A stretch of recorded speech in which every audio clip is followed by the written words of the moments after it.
বস্তু সংস্থা বা সিস্টেম অফ পার্টিকেল এর দ্বিতীয় ক্লাস এটা। গতকালের ক্লাসে আমরা যেটা পড়েছিলাম সেটাকে একটু রিভাইজ করে নিই।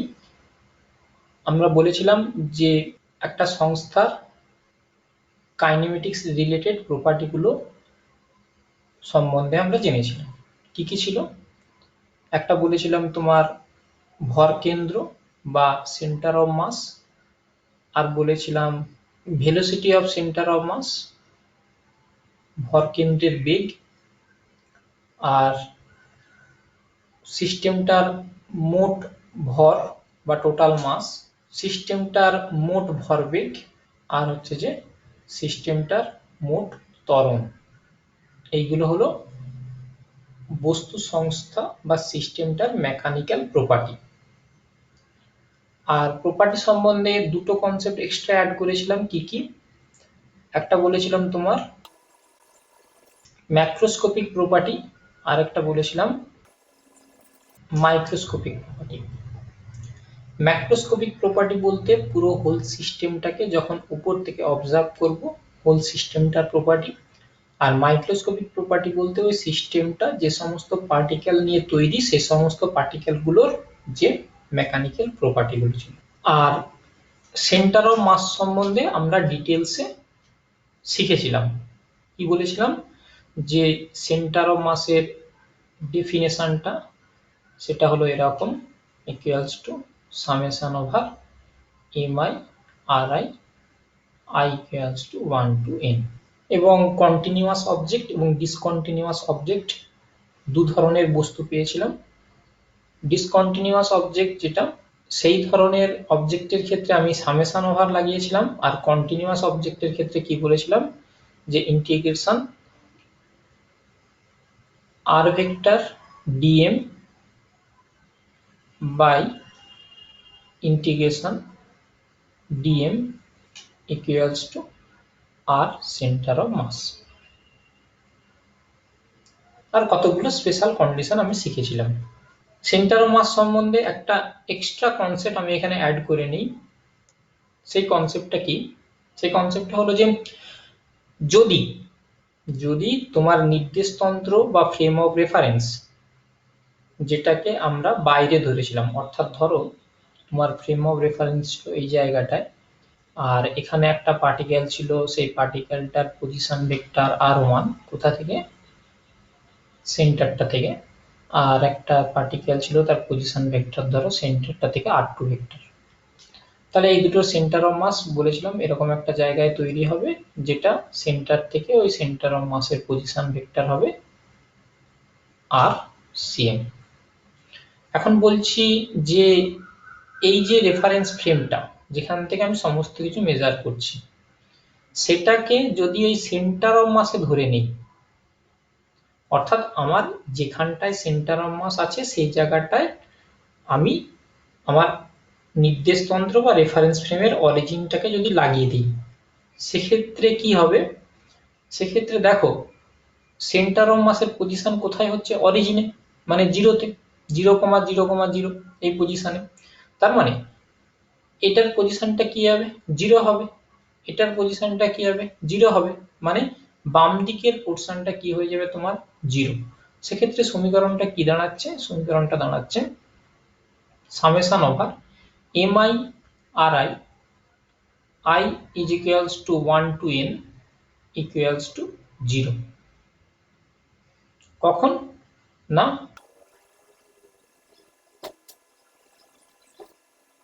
when frame of reference is at center of mass, অর্থাৎ নির্দেশতন্ত্রটা যখন তোমার ওই ভর কেন্দ্রে অবস্থিত হবে তখন। এখান পর্যন্ত আমরা গতকালের ক্লাসে শিখে নিয়েছিলাম। মেন বিষয়বস্তুটা ছিল যে সেন্টার অফ মাস সম্বন্ধে জানা, সেন্টার অফ মাস বা ভর কেন্দ্র সম্বন্ধে জানা। সেন্টার অফ মাস বা ভর কেন্দ্র হলো একটা বিন্দু, যে বিন্দুটা অবস্থান ভেক্টর এই সমীকরণটা মেনে চলে। এখন এই সমীকরণটা থেকেই আমরা স্টার্ট করব। শুরু করা যাক তাহলে। m r cm equals to m1 r1 plus m2 r2 plus dot dot dot mn rn। আমি সামেশন সাইনটাকে ভেঙে নিলাম।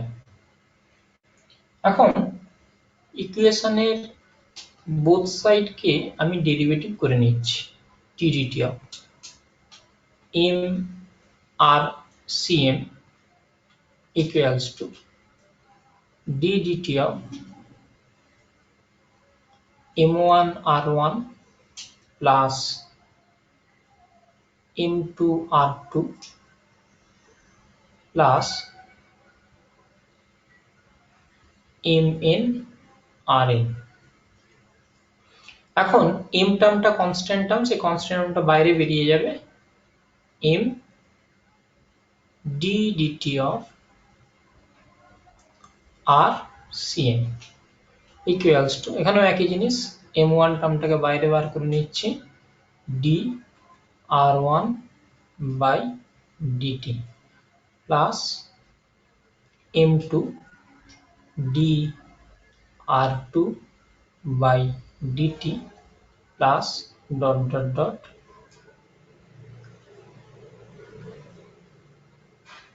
mn d rn by dt। এখন সিঙ্গেল পার্টিকেল মেকানিক্স যখন আমরা পড়েছিলাম সেখানে দেখেছিলাম যে dr by dt কে এটাকে আমরা বলি ভেলোসিটি। পজিশন ভেক্টরের ডেরিভেটিভ যখন করা হয় সেটাকে আমরা কি বলি, ভেলোসিটি বলি।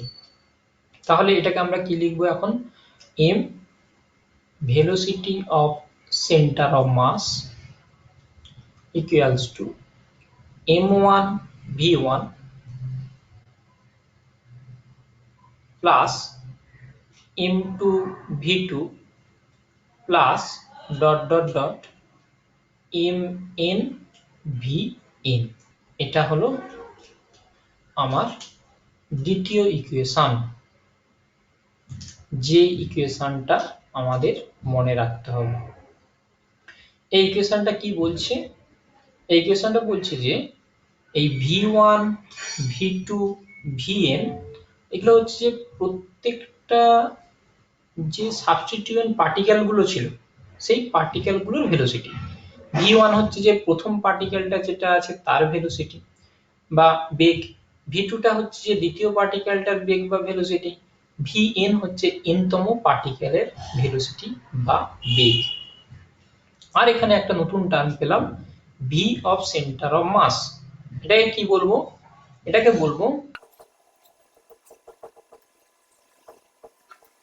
Systems total velocity or velocity of centre of mass, অর্থাৎ ওই সংস্থাটার মোট বেগ, অথবা এটাকে এরকম করেও বলতে পারো যে ভর কেন্দ্রের বেগ, velocity of centre of mass, যেটা ইচ্ছা বলতে পারো।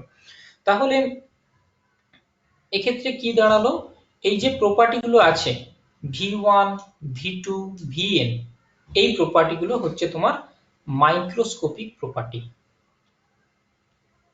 কেন না, এটা ইন্ডিভিজুয়াল পার্টিকেলের প্রপার্টি। আর ভি সেন্টার অফ মাস বা ক্যাপিটাল এম, এগুলো কি, এগুলো হচ্ছে হোল সিস্টেমটার প্রপার্টি। তার মানে এইগুলো হলো ম্যাক্রোস্কোপিক প্রপার্টি।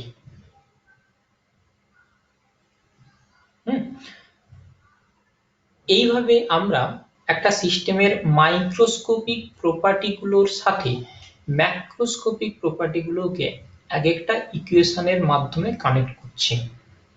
আর এটাই হলো ওই সিস্টেমটার ভেলোসিটি রিলেটেড রিলেশন।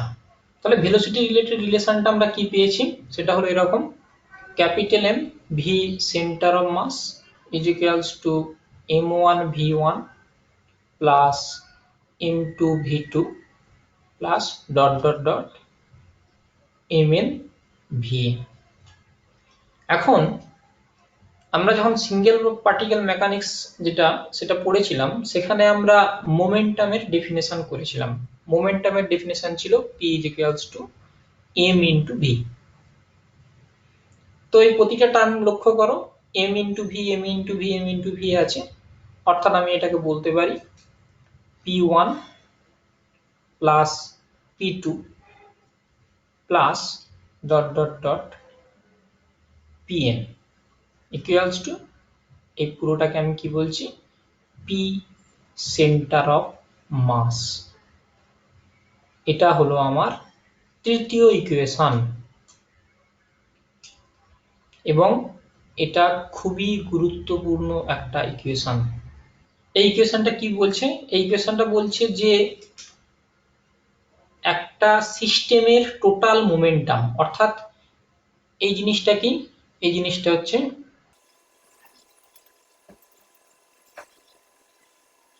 সিস্টেমটার মোট ভরবেগ বা ভরকেন্দ্রের ভরবেগ, systems total momentum or momentum of centre of mass, যে কোনো একটা কথা ব্যবহার করতে পারো। তাহলে এই সিস্টেমটার মোট যে ভরবেগ হবে সেই ভরবেগটা হবে তার ইন্ডিভিজুয়াল কনস্টিটিউট পার্টিকেল গুলোর ভরবেগের ভেক্টর যোগফলের সঙ্গে সমান। এটা হলো এই স্টেটমেন্টের মিনিং। একই জিনিস P1 P2 Pn এগুলো সব মাইক্রোস্কোপিক প্রপার্টি, আর পি সেন্টার অফ মাস এটা কি দাঁড়ালো, এটা তোমার ম্যাক্রোস্কোপিক প্রপার্টি। এটাও কিন্তু মাইক্রোস্কোপিক প্রপার্টির সঙ্গে ম্যাক্রোস্কোপিক প্রপার্টিকে রিলেট করলো। তাহলে ভেলোসিটি রিলেটেড যে ইকুয়েশনটা আমরা পেয়েছিলাম সেটা হলো এরকম, M V centre of mass is equals to m1 v1 plus m2 v2 plus mn vn। আবার আমি করব কি, বোথ সাইডকে ddt এর সাপেক্ষে ডেরিভেটিভ করে নেব, equals to ddt of m1 v1 plus m2 v2 plus dot dot dot mn vn। আগের মতোই m কনস্ট্যান্ট টার্ম বাইরে বেরিয়ে যাবে, তাহলে আমার দাঁড়াবে dv centre of mass by dt equals to, এখানেও একই জিনিস, m1 dv1 by dt plus m2 dv2 by dt plus dot dot dot plus mn dvn by dt। Single particle of মেকানিক্সে dv বাই dt কে আমরা কি বলেছিলাম, acceleration বা a, বেগ পরিবর্তনের হার, যেটাকে আমরা ত্বরণ বলেছিলাম। তো এখানে আমরা সেটাই লিখব, m a centre of mass equals to m1 a1 plus m2 a2 plus dot dot dot mn an। এটা হলো আমার চতুর্থ নাম্বার ইকুয়েশন। এই ইকুয়েশনে a1 a2 an এইগুলো হলো তোমার পার্টিকেল গুলোর অ্যাক্সিলারেশন বা ত্বরণ, যেটাকে আমরা বলেছিলাম যে মাইক্রোস্কোপিক প্রপার্টি। a1 হচ্ছে যে প্রথম পার্টিকেলটার অ্যাক্সিলারেশন, a2 হচ্ছে দ্বিতীয় পার্টিকেলটার, আর n হচ্ছে nতম পার্টিকেলের অ্যাক্সিলারেশন। আর এখানে এটা হচ্ছে নতুন কনসেপ্ট, এটাকে বলা হয়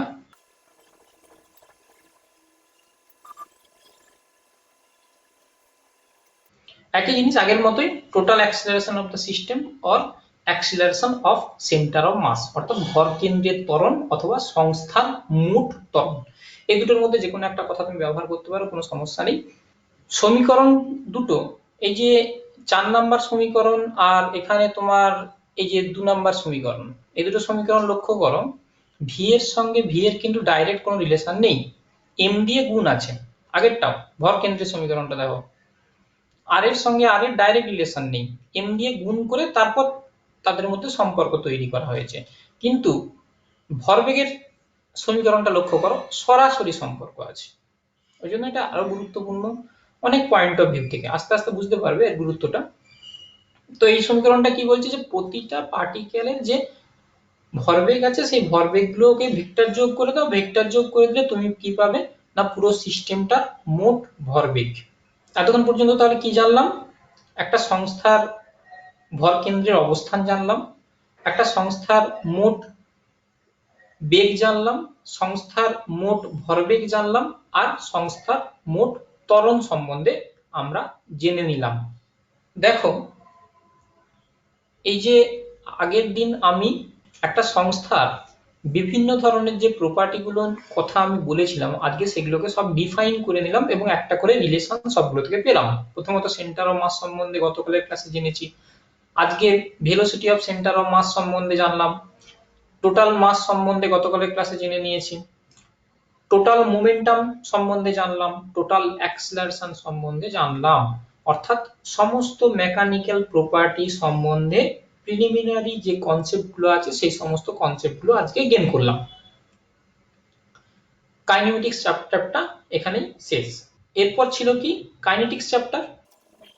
কাইনেটিক্স চ্যাপ্টারে আমরা কি ডিল করেছিলাম? কাইনেটিক্স চ্যাপ্টারে আমরা ডিল করেছিলাম নিউটনের দ্বিতীয় সমীকরণ F is equals to dp by dt or m into a। এটা কি বলা হয়েছিল? এটা বলা হয়েছিল এরকম যে একটা পার্টিকেলের উপর যদি বল প্রয়োগ করা হয় তাহলে ওই পার্টিকেলটার ত্বরণ বা অ্যাক্সিলারেশন ঘটবে। এই কনসেপ্টটাকে আমি এবার এখানে কিভাবে লাগাচ্ছি একটু লক্ষ্য করো। এই যে শেষের যে ইকুয়েশনটা পেয়েছি 4 নাম্বার ইকুয়েশন, এটাকে আমি আরেকবার লিখে নিচ্ছি। Capital M a center of mass is equals to m1 a1 plus m2 a2 plus dot dot dot mn an। আচ্ছা, একটু ভালো করে তাকাও তো, এটাকে আমি কি বললাম যে যদি একটা পার্টিকেলের উপর F ফোর্স অ্যাপ্লাই হয় তাহলে সেটা একটা সমীকরণ ফলো করে, সেটা হচ্ছে যে F is equals to ma। তার মানে আমি অন্য ভাষায় বলতে পারি m into a এই পরিমাণটা ওই পার্টিকেলের উপর অ্যাপ্লাইড ফোর্সের সঙ্গে সমান। অর্থাৎ প্রথম পার্টিকেলটার উপর যে পরিমাণ ফোর্স অ্যাপ্লাই হচ্ছে তার পরিমাণটা m1 a1, সেটাকে আমরা F1 এর মাধ্যমে প্রকাশ করছি। অর্থাৎ এই যে প্রথমতম যে পার্টিকেলটা আছে এই পার্টিকেলটার উপর আমি total external force F1 apply করেছি, যার ফলে ওই পার্টিকেলটার অ্যাক্সিলারেশন হয়েছে a1 এবং ওই পার্টিকেলটার মাস m1। তাই m1 a1 এর পরিবর্তে আমি F1 লিখেছি। কোন সূত্র অনুসারে? না, Newton's second law on particle. Similarly second পার্টিকেলটার ক্ষেত্রে কি হবে? F2 ফোর্স অ্যাপ্লাই হয়েছে। n তম পার্টিকেলের ক্ষেত্রে কি হবে? Fn ফোর্স অ্যাপ্লাই হয়েছে। দেখো, এই সমস্ত ফোর্সগুলো একটা যোগ চিহ্নের সাহায্যে যুক্ত আছে, মানে ভেক্টর যোগ। অর্থাৎ এই পুরো ফোর্সগুলোর যদি আমি ভেক্টর অ্যাডিশন করি তার মানে আমার দাঁড়াচ্ছে টোটাল ফোর্স, এবং সেই ফোর্সটা কত? না, সেটা হচ্ছে তোমার এক্সটার্নাল। এই লেফট সাইডে যে টার্মটা সেটা কি লিখছি? m into a centre of mass. তাহলে দেখো, আমি পার্টিকেল মেকানিক্স এর কনসেপ্ট লাগিয়ে আমি নতুন একটা ইকুয়েশন পেয়ে গেছি।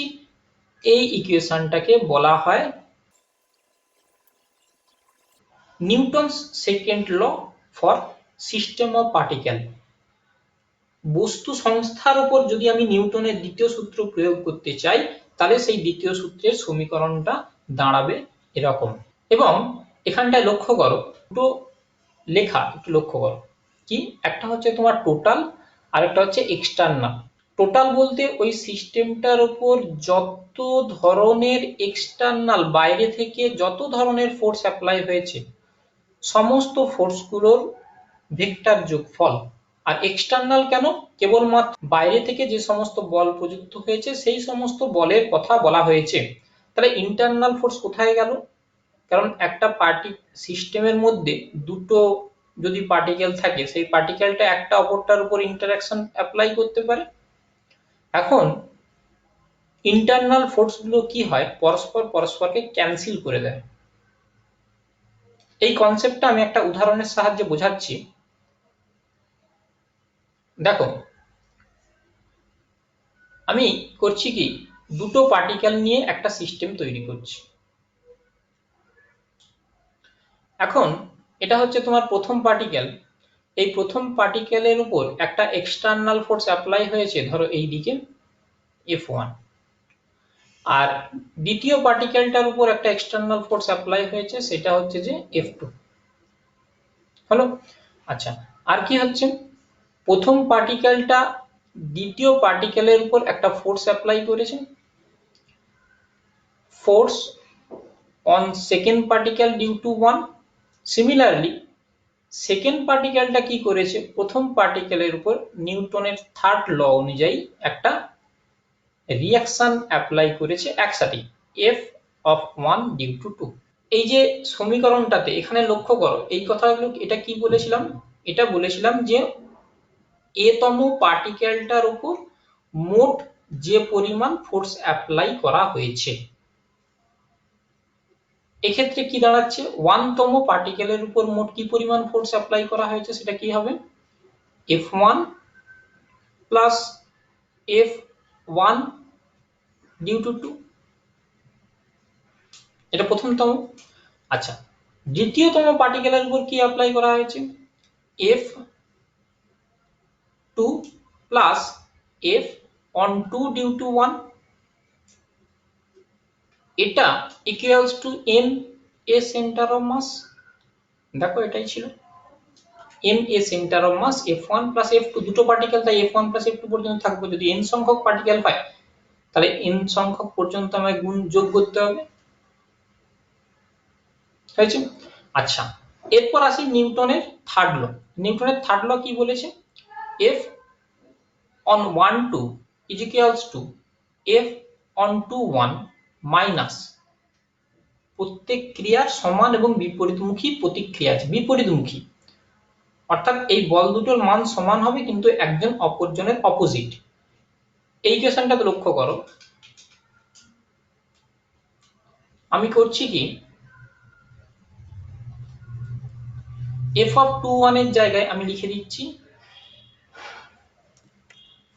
মাইনাস অফ F অফ 1 2, এটা আমি এখানে বসালাম। এখন দেখো, ইন্টারনাল ফোর্স পরস্পর পরস্পরকে কেটে দিয়েছে, কেবলমাত্র কে রয়ে আছে না, কেবলমাত্র এক্সটার্নাল ফোর্স গুলোই ওর উপর অ্যাপ্লাইড হচ্ছে।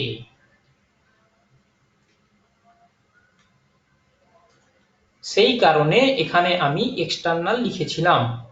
অর্থাৎ যখন তুমি সিস্টেম অফ পার্টিকেল নিয়ে কাজ করবে এবং তার ম্যাক্রোস্কোপিক প্রপার্টির উপর তুমি যখন নিউটনের সেকেন্ড ল লাগাবে, সেক্ষেত্রে তোমাকে ইন্টারনাল ফোর্স নিয়ে কোনো রকম কোনো চিন্তা করতে হবে না, কেবলমাত্র এক্সটার্নাল ফোর্স গুলো নিয়ে ভাবলেই হবে। ওর ভেতরে পার্টিকেল গুলো পরস্পর পরস্পর কিভাবে বল প্রয়োগ করেছে, কোন দিকে বল প্রয়োগ করেছে, পরিমাণটা কত, এগুলো সম্বন্ধে তোমাকে জানার কোনো দরকারই নেই। কেবলমাত্র এক্সটার্নাল ফোর্স কি কি অ্যাপ্লাই হচ্ছে, কোন দিকে অ্যাপ্লাই হচ্ছে, সেটা জানলেই হবে, হলো। আচ্ছা, এটা হলো প্রথম সিগনিফিকেন্স। আর দ্বিতীয় সিগনিফিকেন্সটা কি, দ্বিতীয় সিগনিফিকেন্সটা হচ্ছে যে আমরা F ইজিক্যালস টু ma এই কনসেপ্টটা যখন লাগিয়েছিলাম, এটাকে একটা সিঙ্গেল পার্টিকেল হিসেবে ট্রিটমেন্ট করছিলাম। তো এই সমীকরণটাকে যদি সিঙ্গেল পার্টিকেলের পয়েন্ট অফ ভিউ থেকে যদি বলা যায়, তাহলে এরকম ভাবে বলা যায় যে কি না, এই যে পুরো সিস্টেমটার একটা সেন্টার অফ মাস আছে, ওই সেন্টার অফ মাসে যদি টোটাল মাসটা থাকে, মানে যতগুলো পার্টিকেল নিয়ে এই সিস্টেমটা তৈরি হয়েছে, সিস্টেমটার সমস্ত পার্টিকেলগুলোর মাসগুলোকে অ্যাড করে নাও। অ্যাড করার পর টোটাল যে মাস পাওয়া যাবে, সেই মাসটাকে পয়েন্ট মাস হিসেবে ধরে নাও। সেই পয়েন্ট মাসটা সেন্টার অফ মাসে আছে ধরে নাও। সেই পয়েন্ট মাসের উপর যদি তুমি টোটাল এক্সটার্নাল ফোর্স অ্যাপ্লাই করো, তাহলে সেক্ষেত্রে তার যে বিহেভিয়ারটা হবে, সেই যে ইকুয়েশনটা সে ফলো করবে, সেই ইকুয়েশনটা হচ্ছে এটা। অর্থাৎ এতদিন পর্যন্ত আমরা যখন কোনো একটা জায়গায় নিউটনের মেকানিক্স অ্যাপ্লাই করেছিলাম, তখন আমরা কি ধরে নিতাম যে এখানে একটা পয়েন্ট আছে এবং এই পয়েন্টের উপর সমস্ত ফোর্স অ্যাপ্লাই হচ্ছে, সেই ব্যাপারটা ধরেছিলাম। অর্থাৎ পুরো সিস্টেমটার পরিবর্তে আমি একটা পয়েন্ট কনসিডার করেছিলাম। কেন কনসিডার করেছিলাম না, এই ইকুয়েশনটার জন্য। অর্থাৎ পুরো সিস্টেমটার পরিবর্তে কেবলমাত্র আমি একটাই পয়েন্ট ধরতে পারি, সেটা কোন পয়েন্ট? সেন্টার অফ মাস। সেই সেন্টার অফ মাসের টোটাল মাসটা আছে ধরে নেওয়ার পর সেই পার্টিকেলটার যে বিহেভিয়ার আমরা দেখতে পাবো, হোল সিস্টেমের বিহেভিয়ারটা সেম হবে। এই জন্য সমস্ত পুরো বড় যে আকার, একটা নির্দিষ্ট আকারের বস্তুকে আমি পয়েন্ট মাস এই কারণে ধরে নিয়েছিলাম তখন। এই সমীকরণটাই আমাকে ধরতে বলছে যে পুরোটার পরিবর্তে তুমি একটা পয়েন্ট মাস ধরে নাও। সেই পয়েন্ট মাস ধরে সেটার উপর নিউটনের সমীকরণ লাগাতে পারো। এটা হলো তোমার বস্তু সংস্থার উপর নিউটনের দ্বিতীয় গতিসূত্রের প্রয়োগ। এরপরে এটাকে আমরা আরেক রকম ভাবেও লিখতে পারি। সেটা কি ছিল? F total external equals to dp center of mass by dt equals to m a center of mass। অর্থাৎ মোমেন্টামের কনসেপ্ট ব্যবহার করেও কিন্তু আমি এটা লিখতে পারি। এই যে নিউটনের দ্বিতীয় সূত্রটা আছে, নিউটনের দ্বিতীয় সূত্রটা কি না, F total external equals to dp center of mass by dt is equals to capital M a center of mass। এটা হলো আমার Newton second law on system of particle, বস্তু সংস্থার উপর নিউটনের দ্বিতীয় সূত্র। এখন একটু ভালো করে লক্ষ্য করো, এটা ছিল সংস্থার উপর প্রযুক্ত মোট বাহ্যিক বল। এখন সংস্থার উপর প্রযুক্ত মোট বাহ্যিক বলের পরিমাণ যদি শূন্য হয়, আবার রিপিট করছি, কোন সংস্থার উপর প্রযুক্ত মোট বাহ্যিক বলের পরিমাণ যদি শূন্য হয়, সেক্ষেত্রে কি ইন্ডিকেট করছে ইকুয়েশনটা? dp centre of mass by dt is equals to 0। কার ডেরিভেটিভ 0 হয়? আমরা জানি কনস্ট্যান্ট টার্মের ডেরিভেটিভ কি হয় না, তোমার 0 হয়। তার মানে p সেন্টার অফ মাস কি দাঁড়ালো? Constant term.